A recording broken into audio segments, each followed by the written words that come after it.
Flygirl, Chapter 15.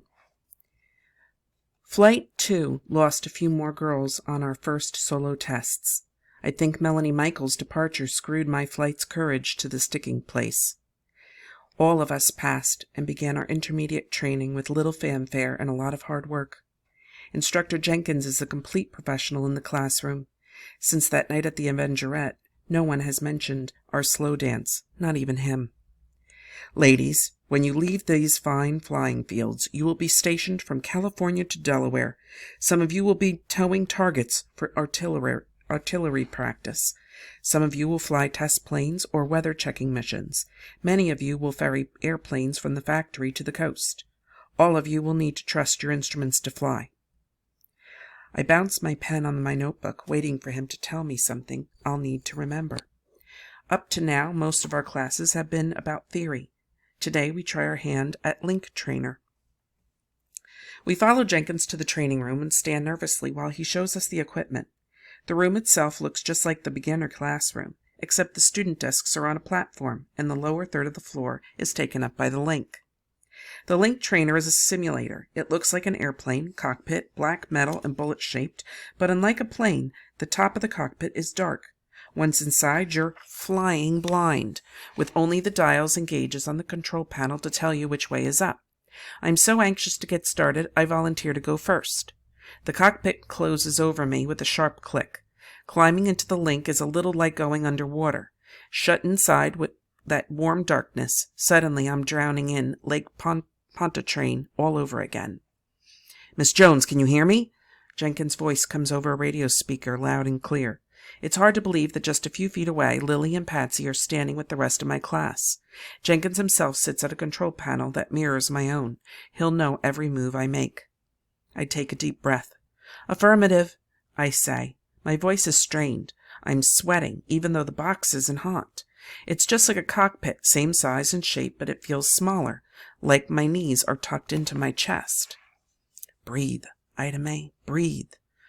"Okay," Jenkins' voice says. "I want you to start your taxi and takeoff. Cruise at 1,000 feet. I'll tell you what to do next." "Yes, sir. Flight check." I go over the flight check in my head. The routine helps to calm my breathing. Check, check, check. "Taxiing," I say. The link doesn't move. Nothing moves but the speedometer and the altimeter. This is not like flying to me. The link box just sits there. There's no wind in my hair, no sun on my skin, not even stars on or the wet feel of cloud spray. This is just mechanics. My throat gets tight. My vision starts to dim. Suddenly, this little box is too small for me to have ever gotten inside of it. "Jones, are you all right?" Jenkins' voice sounds far away.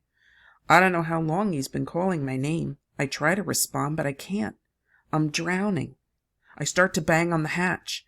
The tiniest part of me, the part that says not to panic or I'll wash out, is suffocated by the screaming animal inside of me that says I'm going to die if I don't leave this box. "Jones!" The hatch whooshes open with a burst of sweet, cool air. I throw back my head and grab the sides of an open cockpit, gasping for breath. I can't draw it in fast enough.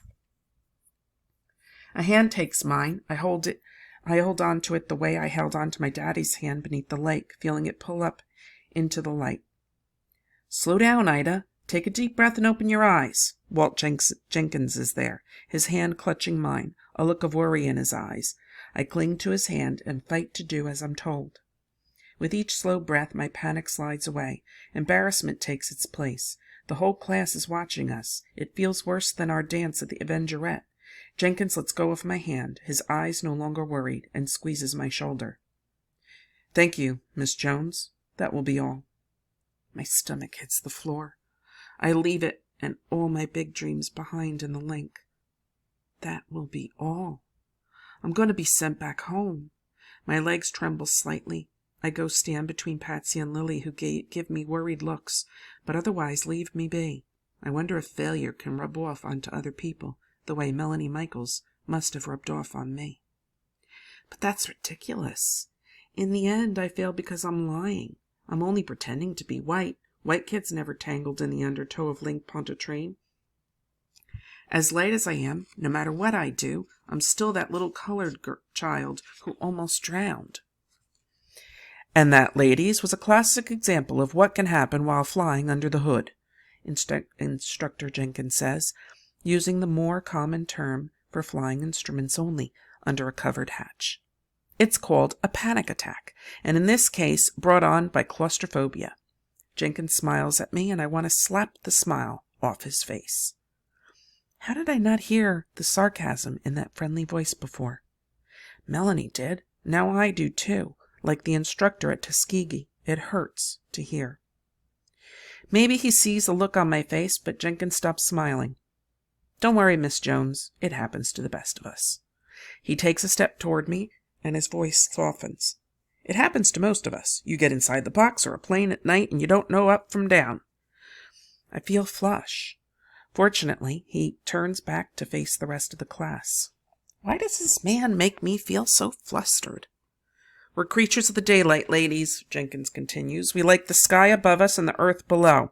But under the hood, all the natural instincts go out the window. Sometimes the stars can look like city lights and you fly too high. Sometimes tailwinds send you faster or slower than you thought and you miss your landing mark. But that is why you have the link training, and that is why you have me. He puts his hand fondly on the link. Contrary to what you've seen today, the link is our friend. You will all get a chance to try it. You will all have your own moment of panic, and you will listen to me. You will retrain your instincts, and every last one of you will fly out of here, day or night, as if they are one and the same. My stomach slowly rises back to its usual spot. I'm not a failure. I'm like everyone else. But I need to see it to believe it. Jenkins steps back from the trainer and offers the door. Next. Patsy edges forward to give it a shot. Of all of us, she ends up being the one that lasts the longest that first day, 10 whole minutes. Hardly long enough to fly halfway to Baker's Pond, but I'm not alone. I haven't failed. Not really. Not yet. I watch each girl's face as they climb out of the link, like they are rising out of a coffin. Then I grit my teeth and prepare to do it again. Ida, come up! Lily's voice carries through the water like an old gramophone recording. Stretched thin and bubbly, it sounds more like she's the one underwater instead of me. I give her a thumbs up and hold up all 10 fingers. 10 seconds more. I've been sitting at the bottom of the town swimming pool for 20 seconds. 10 more and I'll reach my goal. My lungs ache. I want to open my mouth and exhale. At the mere thought, bubbles escape my nose. I try to stay calm, but I'm already shoving off the rough pool bottom toward the surface. I break through the top with a gasp. Ida, thank goodness. You know you scare me when you stay down so long. Lily rushes toward me with a white towel. I'm not sure I'll be able to tell you if you ever get in trouble down there. I accept the towel gratefully and dry my face before wrapping the towel around my shoulders. Oh, believe me, you'll know, from all the thrashing and churning I'll do. I don't think anybody ever drowns peacefully. Lily frowns. Ophelia did, in Hamlet. No, you only hear about it afterward. They always candy-coat the stuff. I shiver beneath the little towel. Lily frowns. Goodness, you must be cold. It's getting too chilly to keep doing this before spring, Ida. Maybe we should give it a rest. I hate to admit it, but she's right. It's only warm in the sun these days. Even in New Orleans, December was usually cause for a cold snap, and no one wants to believe how cold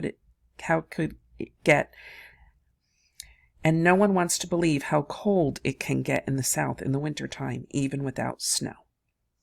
It'll be warm at the beach. Let's go. The beach is actually the strip of sand that runs between the rows of barracks. Thanks to the metal siding of the buildings and the lack of trees, the beach gets hot enough to suntan in year-round, according to the upperclassmen. I've avoided it until now, because quite frankly, getting a tan is the last thing I should be doing here, and not just because of the workload. The minute I get a shade darker than I am, I'm convinced a group of MPs will descend on me and throw me into the hoosgown. I think I'll just take a shower, I tell Lily as we reach the barracks. She shrugs. I'll only be out for a little while. I burn like crazy in the sun, she says. She grabs the chair from the foot of her bed and drags it behind her into the yard. I wait for her to leave before I carefully undo my hair from its swim cap. It's become a ritual, pulling it straight and tight, braiding the ends so they tuck up neatly beneath the 2 swimming caps I wear, with a little towel sandwiched underneath the rim. Whatever it takes to keep my hair from getting too wet, too kinky. It's harder now than I could sit under water for so long. Sometimes you can see the air bubbles squeeze past your ears and let the water in. That's when I came up with the towel. At least it keeps the water from the crown on my head. Now a lot of girls wear swim and shower caps during the week. There's just not enough time in the morning to deal with shampoo, but little get-up is just strange enough that I try not to let anyone see it.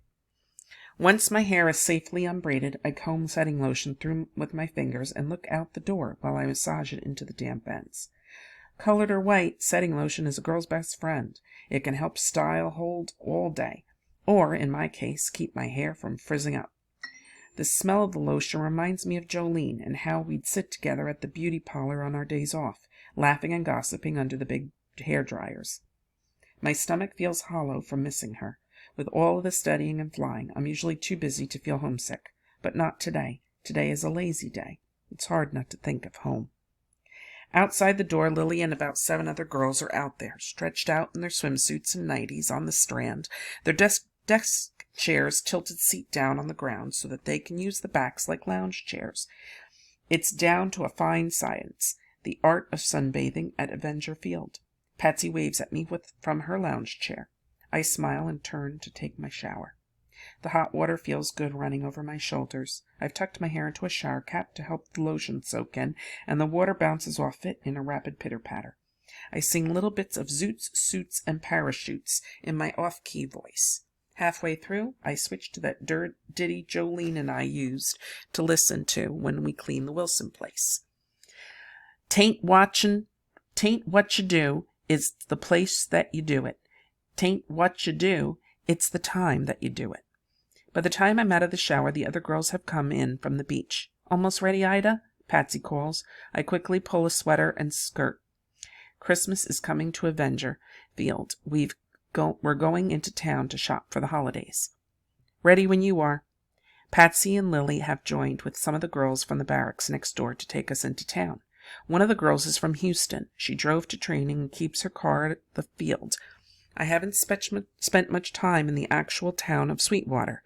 I feel more comfortable on the base where I don't have to worry about no colored signs or worse.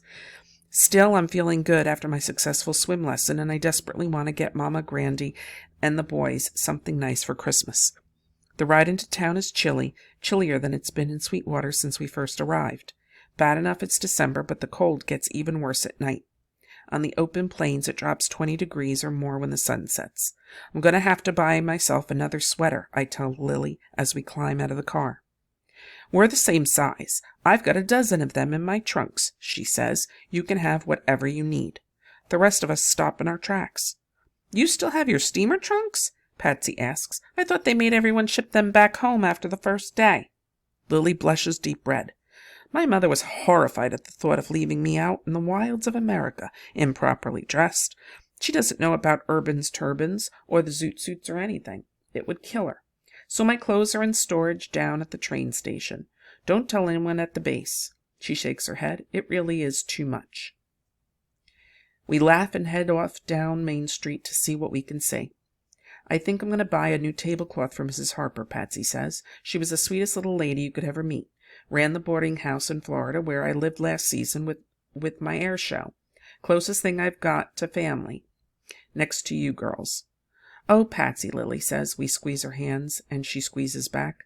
"The life of a wing-walking gypsy, hey?" "There's a linen shop just down the road," Lily offers. "I'm sure you can find something there." "Join me?" Patsy asks. "Oh, no, I've got to find the drugstore and see if they have Mother's favorite perfume. It's a tradition every Hanukkah." "What about you, Jones? Anything on your list in the way of linens?" I shrug. "My mother might be able to use a new towel or two. Or maybe an apron?" Patsy suggests with an encouraging waggle of her eyebrows. I laugh. "Maybe, but it would be nice to get her something that didn't remind her of all the work she has to do."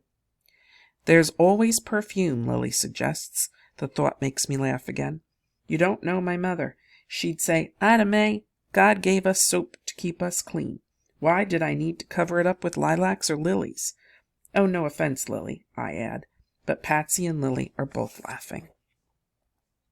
"Then I guess bubble bath is out of the question." "I guess so," I admit. I really haven't thought of anything good, except for an owl for my grandfather. There's a hardware store around here somewhere, right? Lily shrugs. I suppose so, but we'll have to ask. She looks at her watch. We'll have to hurry, too, if we want to get back to base and finish our homework before dinner. Well, that settles it, musketeers, Patsy announces. One for one and all for themselves. Meet you back here in 45 minutes. Presents or no presents, I've got a tablecloth to hunt down. We all nod and walk off in our separate directions. I haven't gone far down the sidewalk before I realize that I have no direction. Sweetwater is a small town, so I imagine I can manage to find a hardware store without any help. There just aren't many streets to walk down, but this is the first time I've been alone in Texas since I got here, and it makes me nervous. As long as Lee and Patsy are with me, I blend in and look like I belong, but the minute they disappear into the storefronts, I can't help but start seeing the whites-only signs hanging in every window. A second look tells me it's not every store, just the nice ones, where Lily and Patsy have gone. I remind myself who I'm supposed to be and head off down the street once again. I doubt there are 2 hardware stores on Main Street. The street is full of strollers, window shopping, and gathering Christmas gifts. A little tow-head kid runs by me in dungarees and a camel jacket. Hey, Tigger, he shouts. I jump and realize he's not talking to me. A little brindle-striped dog has just rounded the corner. The boy doesn't see him. He looks around about close to tears. Tigger, where are you? I swallow my fear and call to the boy. Don't worry, he's just over there. I point to where the dog is standing in the shadow of a lamppost, his pink tongue lolling as if he is laughing at the whole adventure. The boy grins at me. Thanks, lady. I thought he was lost for sure. I smile back. The boy reminds me of Abel. You'd better go fetch him, I say. Hey, you're one of those army airplane ladies, ain't you? Out of the base. My smile gets even bigger. That's right, I'm training to be a wasp.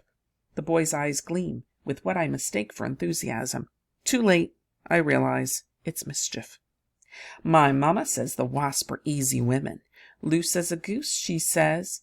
Is that true? My smile drops into a deep frown. An angry fizzle fills my chest, and there's no point taking it out on a child. I don't let my shock show on my face. Son, your dog's getting away. The kid turns to see Tigger disappear around the corner. Without another word to me, he takes off after the dog, shouting its name. Half a block later, I find the hardware store. I walk in through the front door and think about how Grandy always has to use the rear entrance at the big hardware store back home, or shop at the smaller, Negro-owned one outside of town. I hold my head up high, so high I almost run into the stock boy. Whoa, sorry, miss, the kid says. He can't be more than 15. I feel like a real adult compared to him, and I act like one. That's quite all right, young man, I say, but maybe you can help me. I'm looking for an awl. An awl? The boy's face screws up, and for a moment I think he doesn't know what I mean. Yes, an awl. You know, the one for boring holes in wood. Yes, I know, he says, sounding insulted. I'm just trying to think of where I put 'em. He smiles self-consciously. I've been here 4 weeks, and I'm still trying to get the inventory down right. You might ask Jacob up front. He's really good at recalling the stock. Thank you. I squeeze down a narrow aisle of penny nails and make my way to the counter. A colored farmer is standing in line before me, overalls dusty with clay, rough hands holding a new length of chain out to the store clerk. The look of distaste on the clerk's face is evident. I've seen that look before, aimed at me. Sorry, McIntyre, we don't have any more like that. I don't want to buy any more. I want to return it. You sold me more than I need. We don't take returns on cut chain, boy. You know that. It burns me to hear a man as old as my grandfather called boy. But I duck my head the way I've always done and listen and take it. And so does the farmer, McIntyre. Can I trade it for it then? I could use some nails for the barn door. The store clerk shakes his head. Sorry. May I help you, miss? It takes a second for me to realize he's talking to me. It's as if the farmer and his complaint no longer exist. Yes, I'd like to buy an awl. The best you have. Oh, those are in the stockroom. I'll be right back. Anything else before I go? I look at the chain in the farmer's hand. Yes, I actually need a piece of chain like that one. How long did you say this is? The farmer looks startled. He takes his hat off to me and lowers his eyes. It's 2 feet, ma'am, 2 feet 7 inches. I brightly smile. Why, that's perfect. That'll chain Granddaddy's shed door perfectly. I turned to the clerk and frowned just as darkly as my smile had been bright. Oh, but you said you were out of that chain, didn't you? The clerk hesitates. That's right, but we've got other types of chain in the back. Oh no, that one was the perfect size. Well, that's too bad. Maybe I'll wait and buy the all-in chain together somewhere else. Evidently, there is a second hardware store in town because the clerk suddenly looks inspired. I'll tell you what, old McIntyre here was just about to trade in that piece of chain for some nails, weren't you, boy? McIntyre has the dignity not to nod. He just stares at the store clerk, who goes a bit pale beneath the glare. Well, why don't we do this, then? Give me that there piece of chain, boy, and pick out the nails you need. A £1/4, not an ounce more, mind you, and we'll call it even. And, ma'am, you can have your chain and all right here, easy as pie. That is, if you don't mind a chain that's been touched by a nigger. I smile brightly again, but this time it doesn't reach my eyes. I guess that'll have to do.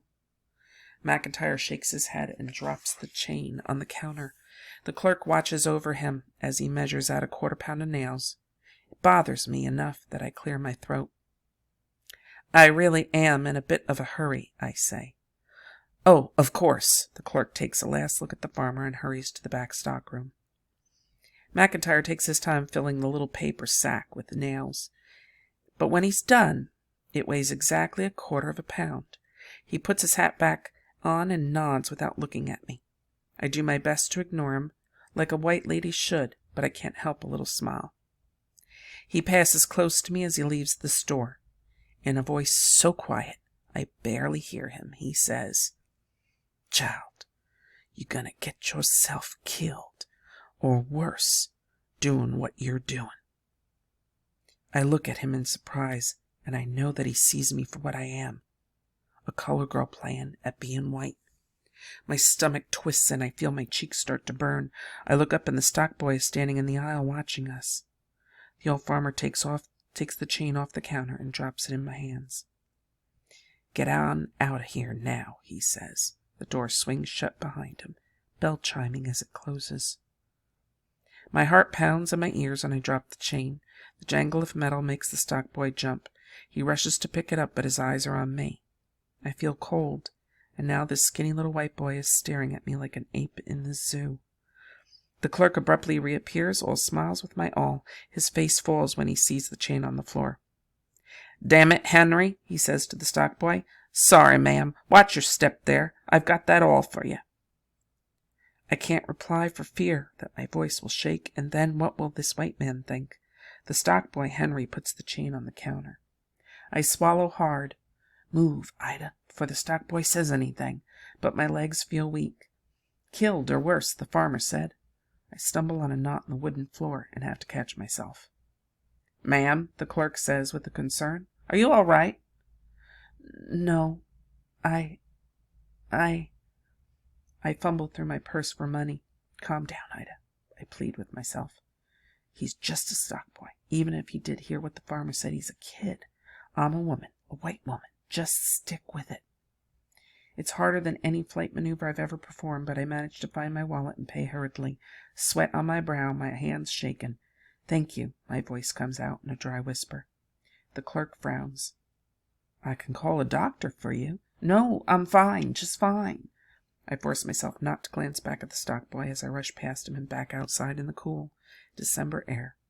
I can't hear anything over the sound of the blood rushing in my ears. My face is hot. Every moment in the open street feels dangerous. It takes all my willpower not to break into a run. Suddenly, Patsy and Lily are there. "There's our girl!" Patsy exclaims, but one look at me brings a frown to her face. "Oh, no! Are you sick, Ida?" Lily asks out of concern. I shake my head. No, just tired." My voice is high with strain. "Oh, you poor dear, you do look exhausted. Let's get her home." Patsy steers us toward the car where the other girls are waiting. Their concern soon fades into talk of the holiday to come. I take my seat in the back and smile when necessary, but it's a false smile. Not until we reach the gates of Avenger Field do I start to breathe again. Sweetwater isn't safe for a colored girl like me. One word from that stock boy or the farmer or someone else who can see me for what I am, and I'm finished. Texas isn't kind to coloreds. Grandy tried to tell me that. From now on, I'll stick to the base. But inside, I know, even in New Orleans, won't be the same for me anymore. I only feel safe in the sky.